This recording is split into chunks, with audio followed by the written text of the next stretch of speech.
Hey everybody, my name's Derek. I'm the founder and CEO of Wenwyn, and in this episode, we're going to talk about justice perspectives and social responsibility. Justice perspectives and social responsibility. We're here to help you, to give you insights, tools, and perspectives so that you can navigate the intersection of leadership and culture, particularly as a follower of Jesus. So if that interests you, that's what this episode is all about. And before I get going, let me just encourage you to hit the subscribe button or the like button or the bell button, which will notify you of when new episodes come down the pike from Wenwyn. That's going to help us with the great YouTube algorithm in the sky, which continues to help us put out content for you.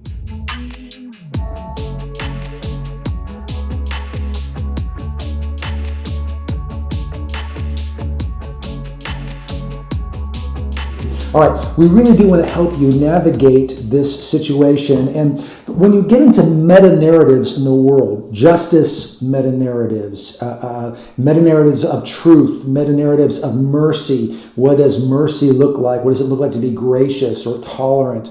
All of those things, it's going to be helpful to have a framework. Now, the framework we're going to use is Micah 6:8. Do justice, have mercy, walk humbly with your God. Do justice. What in the world does that mean? Especially in a world where truth is really subjective and people have said, okay, well, justice is whatever I think it should be. Where do you even begin in helping others through the quagmire of marches and issues and campaigns and challenges that are out there? Have mercy. Okay, to whom should I show mercy? How do I know that it'll be well received? How do I know that it won't be well received?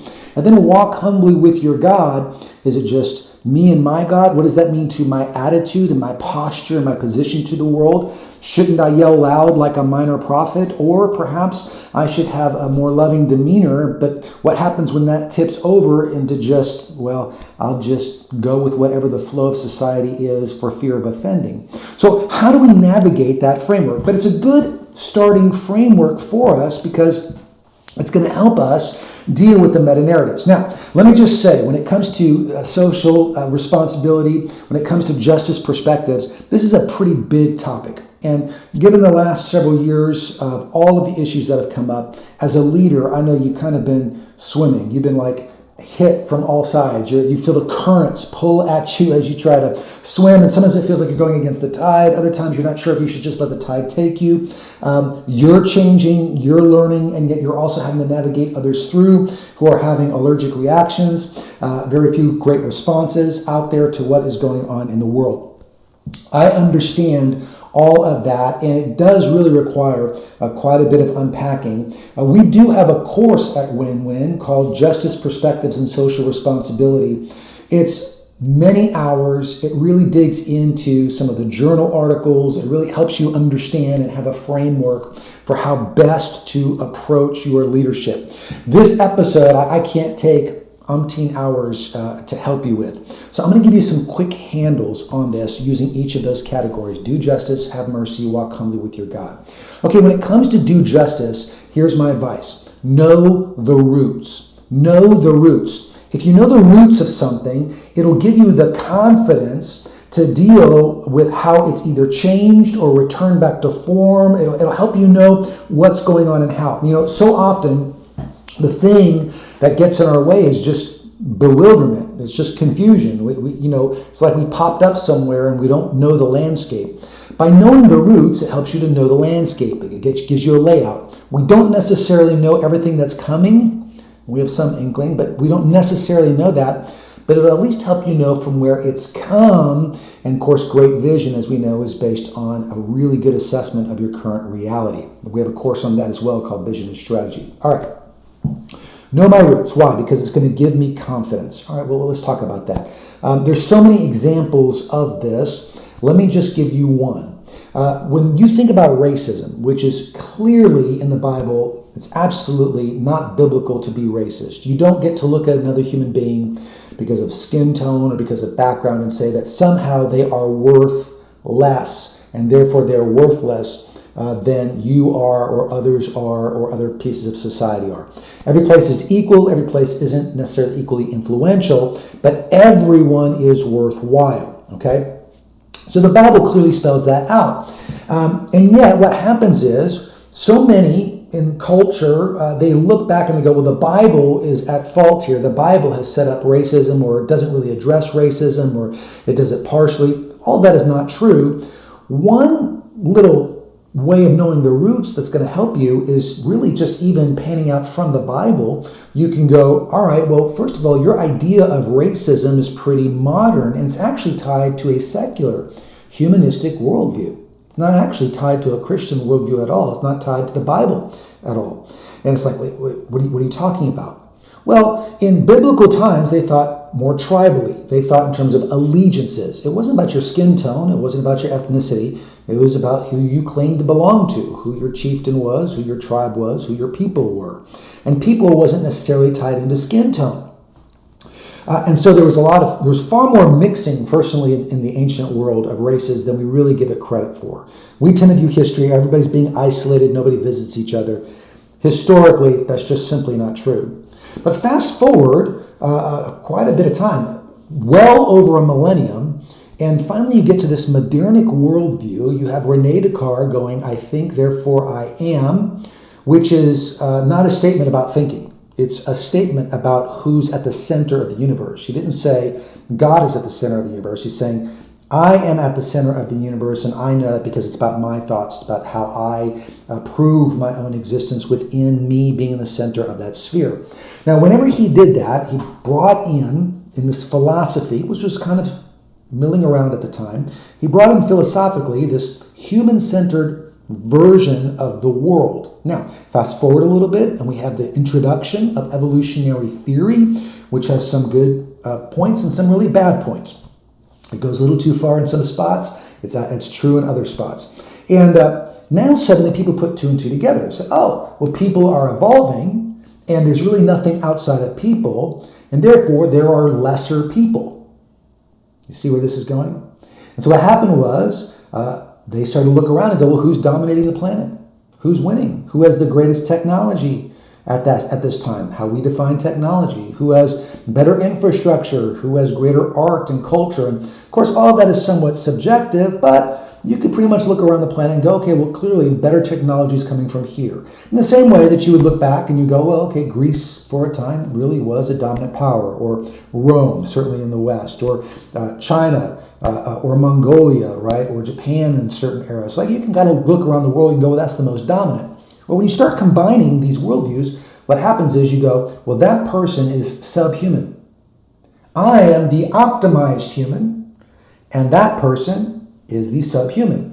And what happens historically is that first it gets tied into, even within races, how you view people within your race, social strata, education, just not as intelligent as other people are. Then it begins to move out between races. We conquered you, we're smarter than you, therefore you are. And over time that develops into a colorism that places a judgment on others that is non-biblical and completely rooted in a me-centric view of the world and a humanistic-centric view. So what happens is when everybody starts marching and say, well, it's the Christian's fault, or well, it's the Bible says, the Bible talks about slavery and doesn't, just like, wait, let's just make sure that everybody here understands the roots so that we can talk the same language. And the leader who has that kind of insight can have a confidence in what they're talking about. Now, again, in the course, I get plenty of academic files and resources to look at all of that. But just briefly, you want to have confidence because you want to know the roots of whatever issue it is, okay? And so go back, look at it. If you're, I believe in Black Lives Matter in the sense that I think Black lives do matter. But when I went onto the website, I saw that it was also pretty Marxist in its bent. Well, I know the roots of Marxism. And so I was able to go, okay, wait a second, maybe this doesn't jive the way that I think. The other side of it is, you can talk about justice all you want, but if truth is subjective, and it currently is, and by the way, that's not going away, if truth is subjective, then everybody can define justice according to what they want. Now what happens is you're kind of swimming. Who do I believe? Which news sources do I believe? Which politicians do I believe? Which version of reality do I believe? And so justice becomes lost in there somewhere if you don't know the roots, and if you don't go, wait a second, okay, this can't be about mob rule where the mob decides what justice looks like, because the mob's been wrong before. So we need to take an honest look at some of the values that are in society, what they're actually going for, and why. Now, that values proposition will allow you to have mercy appropriately. Okay, when you think about values, you think about confidence in that, you go, okay, have mercy, have mercy. What does that look like? One of my favorite quotes, maybe of all time, comes from Erwin McManus. And he said, you don't feed ingratitude, you starve it.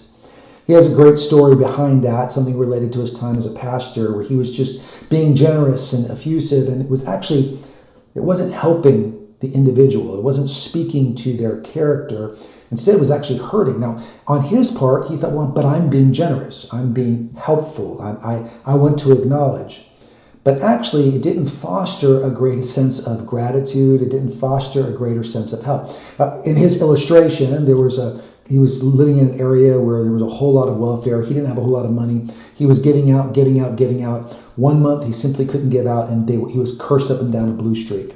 The same individuals who were receiving every month something from him personally out of his pocket, when he couldn't provide, suddenly they weren't grateful. So it occurred to him, wait a second, you don't feed ingratitude, you starve it.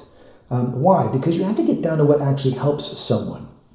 When you think about justice issues, there's a lot of people out there in the name of justice that want to talk about seeing people for who they are. Called transgenderism, gender fluidity, all kinds of different issues that are out there. The challenge is that if everybody gets to choose, what happens is it's reductionistic. It's not that people are seen individually. It's that suddenly everybody says, well, it's my choice too. And so those people who really struggle get lost. And so the mercy part of that gets tossed to the side. We all want to be seen for our uniqueness. And of course, the Bible speaks to every individual being created with worth, every individual being created uniquely. That the key isn't to be reductionistic in the name of being unique. Congratulations, you're a punk rocker. You rebelled against the system, just like all the other punk rockers out there rebelling against the system, right? At some point, if everybody says in the world, well, I'm a punk rocker too, punk rock has no meaning. So it's a values proposition. What are you chasing? So in having mercy, what we want to do is we want to feed the right characteristics. Feed the right characteristics. I'll give you one more example here. How do I tell if someone on death row is actually remorseful? Now, there's kind of a phenomenon for death row inmates, and that is that a whole bunch of them seem to find Jesus. And then what happens is there's two groups that emerge. One group says, I found Jesus, so let me go. The other group says, I found Jesus, I probably deserve what I'm getting. And there are two groups. I'm not talking about those who are innocent and behind bars. I'm talking about those who are guilty. They know they're guilty. One views it as a lever to pull to get what they want. The value proposition is still fairly demanding. It's still fairly self-centric. So it's a pretty good indication there's not much remorse there. Well, I did this, so you have to do that. It's a little bit like a petulant teenager. I said I'm sorry, now you have to go buy me the thing. It's like, no, that's not the point. The point is not that you say the words. The point is that you feel remorse. And all people, teenagers, kids, adults, all people struggle with that. So you want to feed actual remorse. In other words, isn't it interesting that the people you should really be gracious to, have the most grace on, are those who actually show the most remorse. And those who show remorse actually don't have a sense of entitlement. That now starts demanding all kinds of things. So have mercy. We're called to have mercy. We're called to do justice, to stand on the right side of history. We believe as Christ followers, the best way to do that is to be biblically accurate. We're called to have mercy. Jesus loved on sinners. He loved on us. He came for us. But how do we know whether we're feeding or starving gratitude or ingratitude, entitlement or selflessness? What does all of that look like? Jesus, of course, a genius at it. Then the last bit of that verse is walk humbly with your God. Walk humbly with your God. Really, this is a testimony to your posture. And I would just say this. There's so much that can be said about this topic, including that walking humbly with your God is not the same thing as becoming kind of this wishy-washy person who just kind of goes with the flow. If anything, you're not called to go with the flow. You're called to be a person of character. But your posture and your attitude really does matter. And so much of what turns the world off in Christian leadership, in the church, in Christian organizations, is this virulent reaction that actually maybe it's even saying some of the right things, but it's not done in a very loving, humble demeanor. And the challenge there is, look, if you're walking humbly with your God, that means humility is going to be a part of your life, and humility in the way that you relate to others. How much seeking to understand is there, as opposed to, well, let me just get my opinion out there? And unfortunately, of course, social media only heightens that. So the leader needs to think, well, okay, I'm going to be insightful here, but I also want my emotion. I want my humility. I want my love for others to really pour through. I don't just want this to be a talking point. Whatever position I take on whatever justice perspective or social responsibility issue coming down the pike, and again, there's going to be some doozies coming down, including one that's at the very heart of what does it mean to be human. As you navigate that, you're going to have to do that with a real attitude that reflects who you belong to, that says, wait, I come under the authority of Jesus too. Now, that is in no way a call to somehow not have a strong character, but it is to say that a lot of the yelling or justification of poor behavior should start to go away. Leaders who love to shock and awe aren't actually very good leaders. And a part of navigating this intersection of leadership and culture is that it's not about the shock and awe. It is about the insightfulness so that others can move forward gracefully and without a lot of regret moving into the future. All right? So there it is. Do justice, love mercy, walk humbly with your God, justice perspectives and social responsibility. Again, if you want to know more, I encourage you to take the course. I've got hours of content on that course. It's all designed to really help you navigate that intersection in that kind of meta-narrative place with all of these big issues coming at you, all right? Also, you could check out our vision and strategy course. Maybe you're like, well, I think I have a position. I think I know how to navigate it. I just don't know what's next. I don't know how to get from here to there. Well, that course is all about helping you get from here to there. All right. I will see you in the next episode.